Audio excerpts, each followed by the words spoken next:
Ayan, daming pagkain, ha? Shanghai ni Edna. Kilala.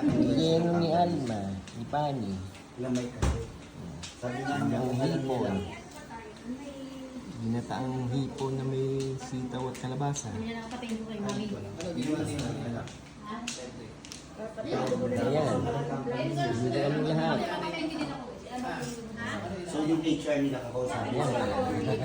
Siguro email natin siya. Tita Lily. Hello.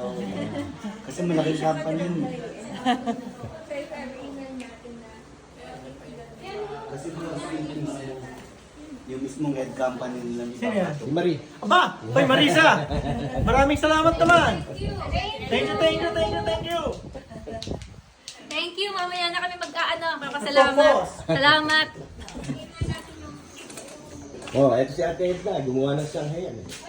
Oy, ang sexy ko dun sa damit!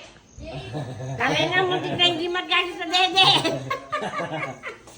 Hindi talaga kasi sa dede. Oo, duduhe din! Surman Yosef.